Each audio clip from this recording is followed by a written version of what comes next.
Welcome to the HMO Success Podcast. My name's Wendy, and this podcast will help you invest in houses of multiple occupation.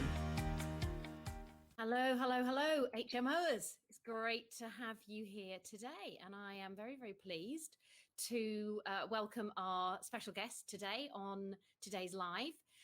She's a wonderful woman, and if I could step into anybody's shoes right now, I'd possibly choose to step into this lady's shoes because I think what she's done is quite phenomenal and brilliant. Today the person that I'm going to invite to be interviewed, and I'm just going to share the details with her, with everybody today, is a lady called Ayesha Ofori. And Ayesha, you and I kind of connected a couple of weeks ago because I came across your Propelle Network, which is really a fantastic network. So would you like to just give us a brief introduction to who you are and tell us a bit about the Propelle Network? Sure. Hi, everybody. And the first thing I want to say is apologies for my appearance. When I do things like this, I do like to put a bit of makeup on, but I actually got stuck at one of my properties that I'm about to convert into an HMO. So I didn't have time to get back home to actually to put any makeup on. So forgive the appearance. As Wendy mentioned, I'm Ayesha Ofori, and I'm the founder of the Propelle Network. And Propelle Network it's a community for women. It's for women who are either new to property or women who have already been in property for a long time, and maybe they want to sort of scale, or they're looking for funding, or whatever it is that the women need to really grow their business. But essentially, we're just about empowering women, and it's empowering women through property. And there are various ways that we do this. We have, educational webinars, seminars, courses. People find accountability partners, JV partners. It's whatever it is that the women need to really get going in property. And it's just a fantastic group of women because everyone comes from different places, has different stories, and it's about sharing our collective knowledge and learning from each other. Yeah, fantastic. And I think that's why I love it, is because there's a real energy about the network. There's a real energy about what you do and about the support, the advice, the structure that you're helping women with, which I think is enormously valuable, Ayesha. So well done for setting it up. How long has the network been running? Yeah, so it's relatively new. So I came up with the idea back end of 2018, and started running it beginning of last year, so beginning of 2019. But it wasn't really until the summer that we really kicked off. So the very first event that we did was summer last year, at a private members club in London called the Albrights. It's a women's membership club, so it naturally fitted in with what we were doing. And then from summer last year, it's really just grown tremendously. And for me, the thing that's beautiful about it is it's all been organic growth. So we don't really spend, or we don't spend on marketing or things like that. We don't even have anyone to do our marketing, and my social media skills aren't great.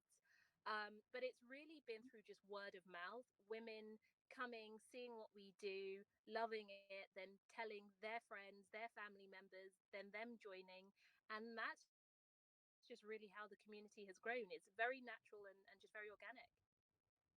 And how many members do you have at the moment? So we have over 600. And of those 600 women, I'd say at least half are what I call really active. So those are the ones who will be, we have a WhatsApp group as well. So those are the ones who will be sort of messaging, asking for things, sharing knowledge, giving support. And then, I'd say of the rest, they are sort of quietly building their property portfolios or their property businesses. So it doesn't really matter what type of woman you are, whether you are really chatty and social and you want that sort of regular engagement, or you're the sort of more quiet type and you prefer to sort of get on with what you're doing and just tap in when you need to.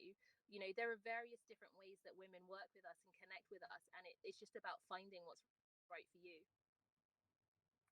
Now, I want to ask you a slightly wider question here, Ayesha, because this is something that I debate with my husband from time to time when there are debates on the news or in the media about genderization. I'm sorry to bring in politics here, gender politics, I suppose you could say, but I think it's a really important question. Yep. We've got people investing in HMOs who are male, who are female, and I don't really make any distinction. I think both types, whether you're a woman or a man, you can be successful in property. Yep. And some people might level the criticism at you. Oh, women only network, that's very elitist, or that's segregating, or why haven't you created a network that men can also attend? So obviously you're a woman, so Yep. you've got a sort of inbuilt advantage there. But Mm-hmm. why do you think that women need something like this? Why is this important for women? Yeah, and so yes, I have had those comments. As I've discovered, the bigger your profile gets, the more sort of noise and comments you attract. So I've had lots of people on Facebook telling me that it's not appropriate to be running a women's organization, and that, if they started a man's organization, there would be uproar. So why do I think I can get away with this, etc., etc.? And the answer is pretty simple, because as women, we the playing field is not level. If the playing field was level, then there wouldn't be a need for something like Propel. And when we get to that point where there is gender equality, particularly in the property sector, then by all means there probably won't be a need for Propel, and then we can all have events and things like this where everybody is together. But until then, there is a need for it. Um, and for me, it's not. It's more than just being about property. If you sort of look at women, and in terms of the fact that when we are employed, there is an earnings gap. We earn less, we tend to invest less than men, sort of generally. We save less, but even when we're working, we tend to take time out to have children or to look after loved ones. And the earnings gap between men and women, I've looked at the statistics, it's actually over $1 million. So just as women, we are coming from behind in terms of our sort of what I call financial security. So we need to have opportunities to catch up. So if there are groups that are focused on women, where we can, learn about property or things in a way that makes sense for us and helps us to get up the curve faster, then I say, absolutely, it's what's needed. And what do you think a women's only network brings to the women who are in it? Because you're absolutely right that there's been a traditional gender pay gap, and of course there is legislation now in place to try and avoid that. However, there is still some elements where it gets through the net, even with Yep. legislation. Women are not promoted as fast as men. Women don't sit on the boards of companies as fast as men. Many top FTSE 100 companies, they're all male, all white, all Mm-hmm. middle-aged, middle class, and there are no women. And you are not a white woman. You have the additional benefit of Yep. being a black or minority ethnic woman. So you have a sort of double whammy there, Oh, Ayesha. I But tick all the minority boxes. Yeah, I'm yeah, relatively young. I'm black and I'm a woman, so it's like, yeah, tick tick tick. yeah, Um, absolutely. for So me, again, what do you think this network gives to women? it's about having that supportive community. It's about being around other people who understand what you're going through, but who also like to receive information in the same way, or to look at things in a certain way. And by that I mean, I generally feel that, for example, men and women have differences in terms of tolerance to risk. So when looking at a property investment, for example, there may be an investment that a woman will look at and then decide to walk away from, whereas a man will jump in. And then again, elaborating further, I generally tend to find that as women, we like to really understand things. We like to understand it, to be able to wrap our heads around it, and then we're more likely to sort of jump in. Whereas I feel that I'm not, this is a bit of a blanket statement, but, often men will look at something and say, do you know what, I'm going to figure it out as I go along. So then that means that as women, we may be missing out on certain things. And you can see behaviors like this, not just in terms of property deals, but if you just look at wider investments, for example. So cash ISAs, if you look at the amount invested in those, overwhelmingly, cash ISAs are invested in by women. And just my personal opinion of that is that a cash ISA is not necessarily a great investment tool because the returns that it gives you is so small. But what it shows is women want to invest, but they're, but because of the risk element, then maybe not investing in other things. Whereas men will, as I said before, a man, is likely or more likely to go ahead with something like that. So then how do you turn that around? How do you put women into an environment to make them feel comfortable making decisions that they otherwise wouldn't have made? And for me, it's about having more knowledge and having more support. And that's what, communities give you. That's what Propelle Network gives you.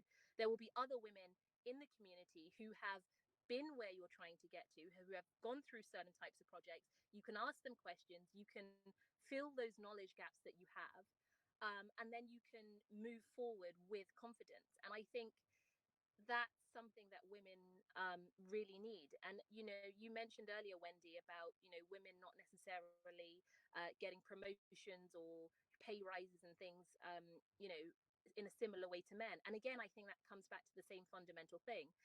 My background was in investment banking. I worked at Goldman Sachs for 6 years, and it wasn't until I was probably about 4 years in that I realized that in my review sessions, I actually had to go in and ask for a pay rise. Up until that point, it never occurred to me. I assumed that I'm doing my job very well. They will see this and they will reward me. I happened to have a chat with somebody in the kitchen once. It was a guy, and he was sort of bragging about how his salary had gone up. He was earning way more than I was, and my stomach sort of sank. And I was like, what the hell? And then I said, you know what? In my next meeting, I'm just going to go in and demand something. And it felt really uncomfortable. I actually thought it was quite rude. Um, but my pay went up. And I was just like, you have to be kidding me. Is this all I had to do? Go in and ask for it? Like, why didn't somebody tell me this before? But I didn't know. And for me, it felt really rude. But this is how it works. And this is what needed to happen. And, in that situation, maybe if I had been in a group where other women had been through it before, they could have told me that much sooner. So it's about, being able to, as I said, learn from each other, learn from each other's experiences to be able to push ourselves forward, because the playing field just is not equal. It isn't. So that I would completely agree with you. And having been investing for a number of years now, one of my earliest memories was buying properties at auction. And I remember going to an auction in the Northwest, a very well-known auctioneer, and walking into the room and being the only woman in the room. Everybody else was male, and being the only white person in the room. Everybody else was Asian.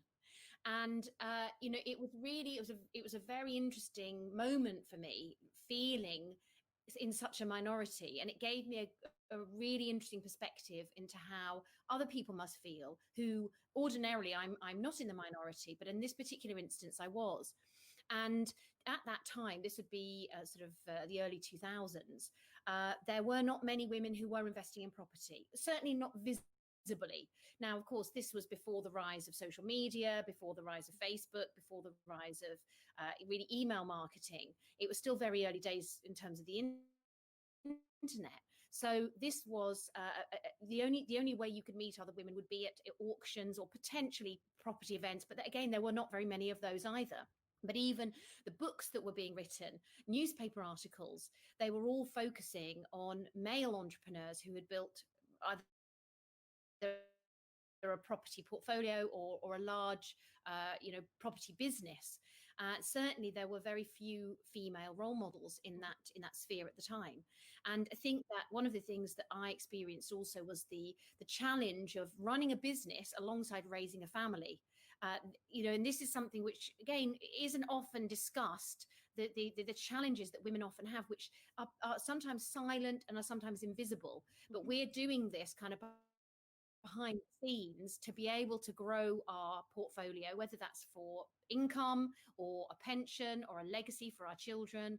But actually, it's quite hard to do that whilst juggling everything else that you have to do. Yep. And you don't want to be a martyr to the cause. You're doing it for the good reason. But I think having that extra support and understanding of other people who are going through that same challenge is very helpful.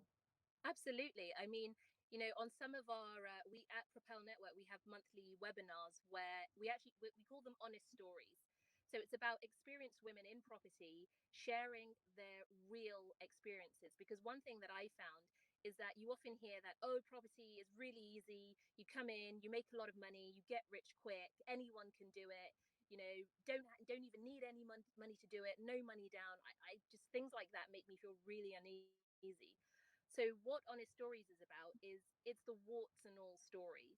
It's, women talking about, difficulties they have faced or where they've lost money or where somebody has screwed them over so that we can all learn from that in terms of how to avoid that sort of going forward, but also just getting a real picture of what property investing is like for women. And on some of our webinars, you'll actually see children sitting on their mum's laps. I've been one of those women where my 3-year-old hadn't been at nursery because of lockdown, and so she had to be with me. There was nowhere else for her to be, and that's just one of the things from me. Being a woman, being a mother in property. Yes, I'm absolutely passionate about property and the business and pushing it forward, but I'm a mum at the same time, and I have to do both. Sometimes they overlap, and that's okay. I tried to have her in one of my other meetings, and one of the men visibly looked a bit like, oh, there's a child there. Well, yes, but there's not really anything I can do with her, so we'll just have to crack on. Whereas, with the webinar, nobody really batted an eyelid. Well, they wanted to talk to her actually. Um, so as I said, it's just about, for me, when I'm around women, people, I don't know, it's we just seem to understand each other better. Before Propel Network, I'd go home in the evenings and just talk to my husband. And poor him, whether he liked it or not, I would just sort of unload everything or the issues that I was having and, almost force him to discuss and brainstorm with me. Whereas now that the community's there, whether I go into the WhatsApp group or, we have accountability partners, I sort of message and say, oh, this what happened today, or the builder's done this, what's been your experience, or is there's, I'm looking at something new. So I've just started looking at commercial opportunities. I know very little about commercial opportunities. So I said within the group, does anyone do this as a strategy? Can someone give me some pointers? Like, where do I start? What do I do? And it's just so lovely to have it there, and you get to know people over time. Various different friendships form, and it's about building, whatever it is that you're working on, whether it's a portfolio or a business, but you're not alone. You don't have to do it in isolation. Um, and it's really just wonderful.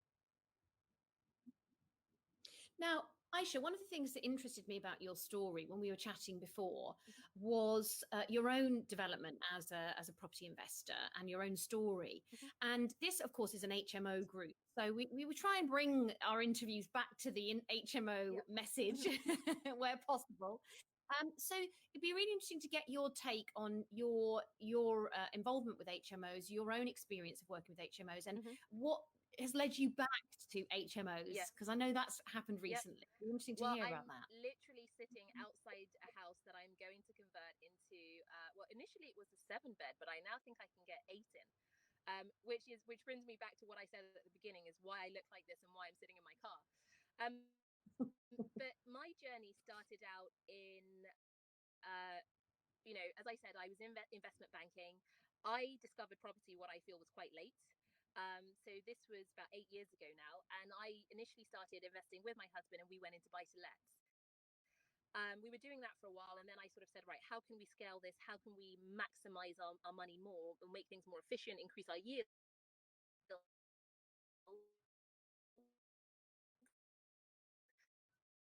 And I said the same thing, really make our money work harder for us. And we started to look at small scale developments, so houses to flats and things like this.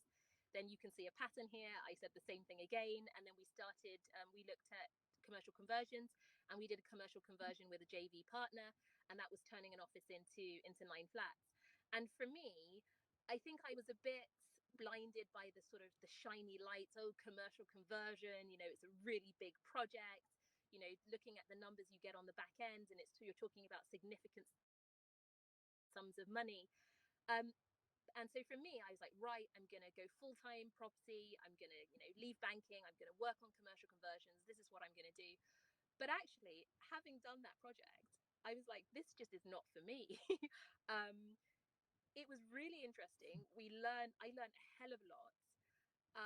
It was profitable, not as profitable as we thought it was going to be, but it was profitable. There were lots of issues. But I realized it's just not my cup of tea. It's not the sort of thing that I want to be doing.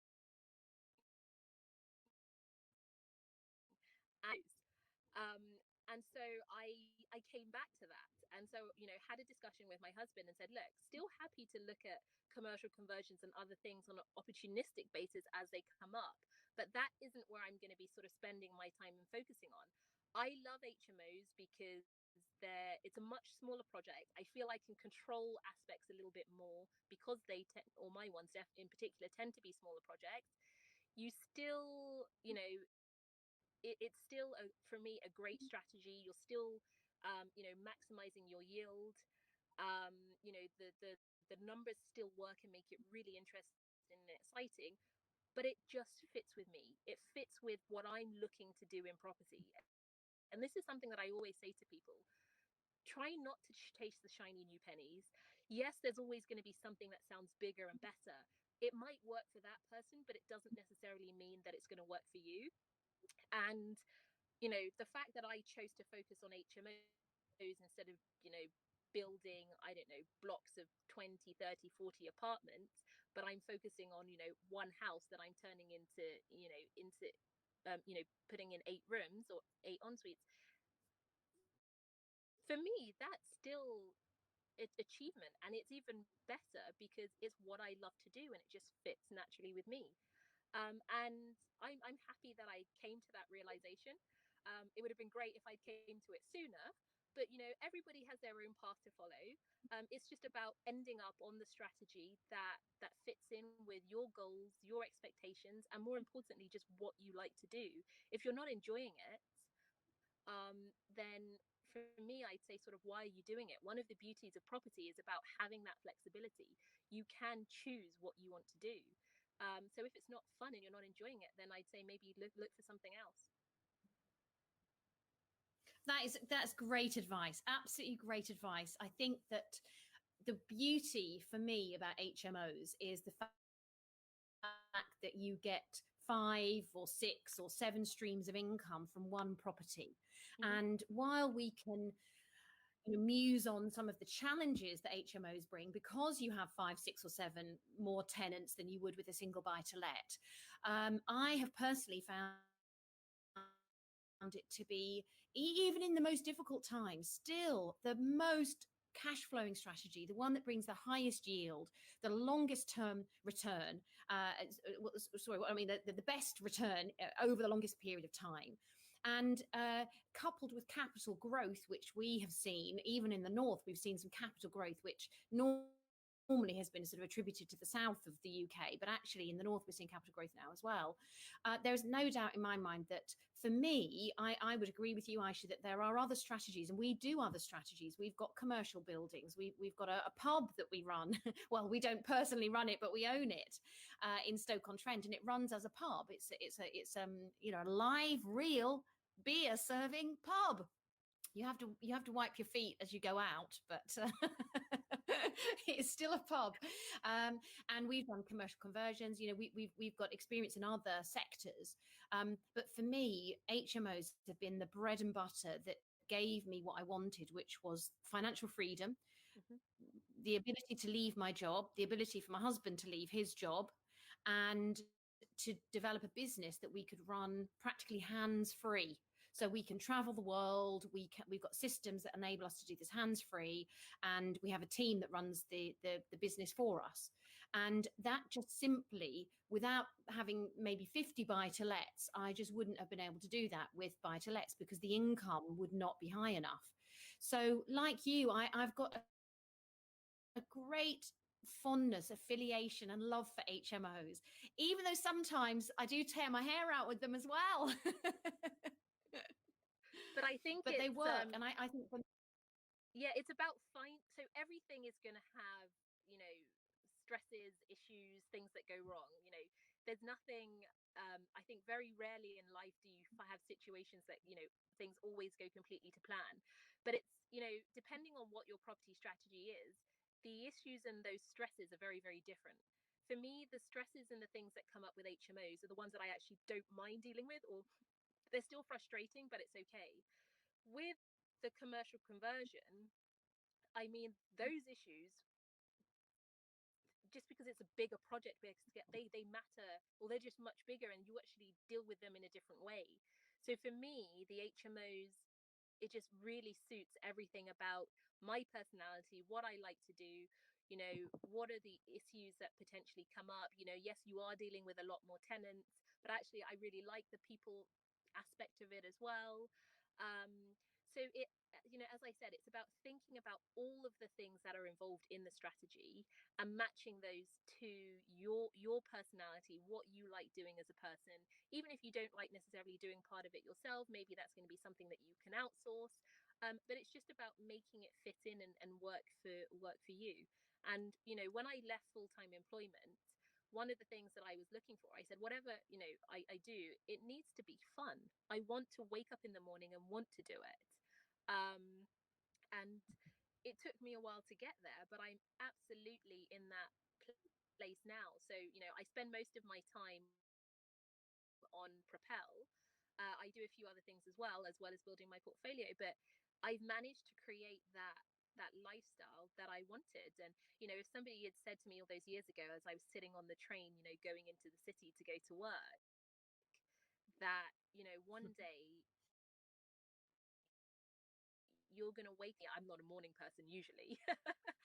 um I, at that point, way back then, I just wouldn't have seen how. So property for me really changed my life, not just in terms of sort of my happiness and getting to do something that I love, but I was able to become financially independent. And for me, that is the fact that I was able to do that, starting from very little property knowledge. When I started, I didn't really have any. um, for me, all of that is really powerful. And I realized that if I can do it, but more importantly, if I can share my stories with other women, I can help others. And then it just escalated from there. It's not just about me sharing my story, but if we collectively share our stories, then we all benefit and we all grow together. Okay, so thank you for that. I think that's really, it's really interesting to kind of get an insight onto your views about how your strategy needs to fit with your personality. And I think that all of us are good at something in business. Male, female, doesn't matter how old you are. Everybody's got a strength in a business, but you've also got a weakness in a business. And one of the things that I've noticed with working with various clients is that some of them are really good with dealing with tenants. I've got one client at the moment who absolutely loves dealing with her tenants. She doesn't want to give that up, in fact. And I keep trying to help her to systemize her business and saying that one of the biggest areas that will take up her time is dealing with tenants, but that's the bit she really loves. So she doesn't really want to give that up. She doesn't want to systemize that because she loves doing it. But there's other bits she doesn't like. So those are the bits we're working on. And I think this is so true that actually there's so many elements to property investing, as you've mentioned, that you can choose which of the bits you really are good at and which you enjoy, and leverage the rest. And this is something that advice that I'd give to other people. And Ayesha, you've learned that lesson along the way too, haven't you? Oh, absolutely. You have to, as I said, figure out the bits that you like. And then the beauty about property is the bits that you don't like, usually you can find somebody else or bring them into your team or into your system to help you, um, to manage those parts. But I say it's really important to work with the right people. And sometimes that's quite difficult to ascertain in the beginning because I I liken it a bit to when you meet your life partner. You've got to go out on a few dates, you've got to get to know people. I'll say this, it's a little bit controversial depending on how you look at life, but something my mum always said to me is, she says, Aisha, you can't marry somebody until you've lived with them, because it's only once you've lived with somebody that you really know what they're like. And I'd say when you're looking for a JV partner or somebody to work with, it's a little bit similar. You've got to really get to know them. And for me, Yeah. just having sort of coffees and things sometimes isn't necessarily enough. You got to do your homework, speak to other people who've worked with them, get references. Really get to um, understand who it is you're going to be working with. So, what would your top tips be for somebody who's maybe starting off now? They're either looking at HMOs as a potential Mhm. investment, or they might be just kind of starting up on the journey to HMOs. A lot of people on our Facebook group have got a handful of HMOs, or they're looking to expand their portfolio, or they might be just newbies. From your Mhm. experience, what could you give the group in terms of your top tips, Ayesha? So I would say if you're new to HMOs, then absolutely speak to people who've already started and who are where you want to be. And that's just one of the tips that I use generally in life. Where whatever your goals are or wherever you're trying to get to, there will be people who have been there and done it already. Learn from their mistakes. There's no point making the same mistakes yourself if you can avoid them. So, and one way to do that is being in groups, like Wendy's, which is fantastic, where there are other people who are doing it and you can learn from them. So I say that's sort of tip number one. Tip number two, I'd always say whatever target you're trying to reach, stretch it a little bit more. For me, in order to really, you know, be or deliver your best or to really push yourself, you've always got to feel a little bit uncomfortable. If your goals feel too easy to reach, or you actually look at what your goals are and you say, yeah, I can do that, I think I can do that quite easily, then you're not pushing yourself enough. You need to feel a little bit uncomfortable, a little bit outside your comfort zone, and then you're really pushing yourself. And again, I use that in most aspects of life. If you can sit down and say, okay, my target for this year is I'm going to get 2 HMOs. Yeah, that sounds pretty good. I'm sure I could do that. Well, you probably need to be aiming for 3 or maybe 4. And then third tip, I'd say be creative about how you go about structuring your projects. And by that I mean, sometimes I've had people come to me and say, I really want to get into HMOs, or I want to scale, I want to do more, but I don't have any more money. For me, money shouldn't be an issue. There is a lot of money in the world. If you have a great deal and the numbers stack and it makes senses and it's a great investment, then you should be able to find the money. Now, even if you don't have the connections to people with money, if you are networking enough, there will be people who will be able to help you. So for me, I never let, or I try to never let money be the issue. It's about finding great deals. Once you find the great deals, the money will come. And I know I've heard people say that before, and I've seen people roll their eyes and like, well, yeah, that's really easy to say. But if you're networked and you genuinely do have a good deal, there is money out there. If you look at the markets right now, there's a lot of volatility, and people will look for those more stable investments. And what's the old adage? They say as safe as houses. Particularly in a market that we're in now, there are going to be people out there who are going to want to put their money into property. They're going to be looking for those stable returns. And for me, HMOs naturally align with that type of philosophy when it comes to investing. So those are my 3 tips. Excellent, excellent. Aisha, you are singing from the same hymn sheet as me. That's what I say all the time, that there's lots of money in the world. Who's got your portion? Exactly. And it's funny because people, the money's usually closer than you think. And for me, the way that you figure out where it is, you need to start talking to people about what you do. So I'm in HMOs. This is what I do. This is how it works. If you've worked with investors before, then you can say, oh, I've worked with investors before and this is how it's worked. If you haven't worked with investors before, then you can say, well, I haven't worked with investors before, but I'm now looking to work with investors and this is how it would work. You just need to get out there so that people know what you're doing, and you'll be surprised at where the money comes from. Because another thing is, people assume that, oh, if I need to find somebody who's really wealthy, and again, what does a wealthy person look like? You don't know. You could bump into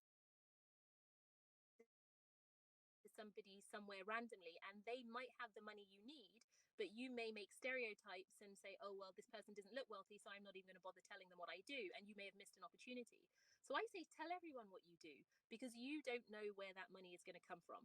And I remember it, in my banking days, I was an ultra high net wealth advisor. One of my clients, you would never in a million years guess that he was wealthy. And his family, they had several hundreds of millions. So they were incredibly wealthy. And I was in a meeting with him one day, and he dropped his phone on the floor, and I picked it up. I kid you not, he actually had sellotape around his phone holding it together. And I looked at him and I said, come on, I know you can afford a new phone. And he says to me, well, why do I need to bother buying a new phone? I can just tape it and it works just as well. And that image just always stuck in my mind. Had I met him in any other place, would never had assumed he had any money. So that has always stuck with me, in terms of, you never know how wealthy people are, or what they do, or what their backgrounds are. So tell everyone what you do. Great advice. Great advice. We've actually got a course running on at the Propel Network behind the scenes. So Yes.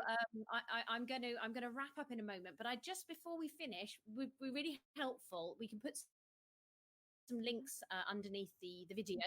But if there are women out there who are thinking, yeah, I like this woman. I like what she stands for. I like her value. And I think if they do, then they're in the right place. How do they Yeah. join Propel? What's their best route in? Yes. So you can go to the website. So it's www.propelnetwork.com. If you go to the contact, there are two ways. You can go to the contact us page and just fill in the form, or you can go to the membership page and you can sign up for free starter membership. So there will be a few questions that will be on the form that you fill in, and that's just to give us an indication of,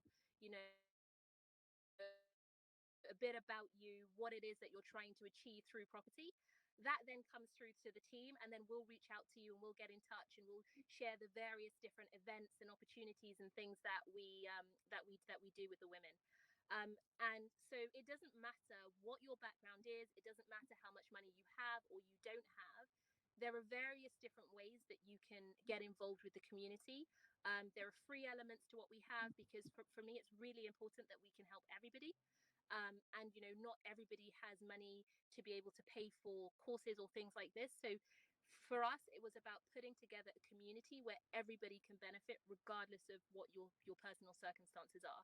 So go along to the website, register, and then we'll be in touch. That's absolutely fantastic. So I've put the URL on the bottom there. So if Perfect. anyone has been inspired by watching this video about, and I'm afraid it is open to women only, but if any women, if any of you women out there, or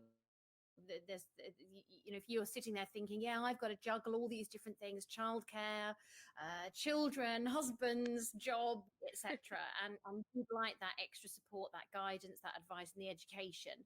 And as you can see, mindset is a big area that Hmm. Ayesha has focused on greatly as well. And growth of your mindset is so vital as an investor. Absolutely. Then do join the Propel Network, because there's lots of incredible resources, lots of advice, lots of support there for you.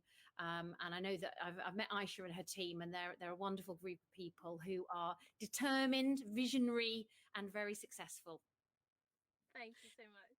So Ayesha, thank you so much for joining us today. It's been great. We've No, got some lovely my comments pleasure. in the chat Live, panel. live from my car outside my soon to be HMO. It doesn't get more real than that, does it?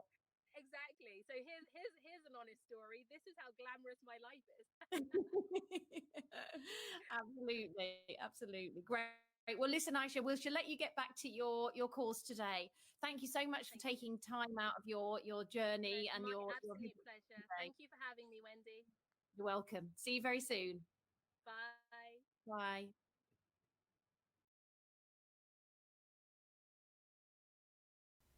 Thank you for listening to the HMO Success Podcast.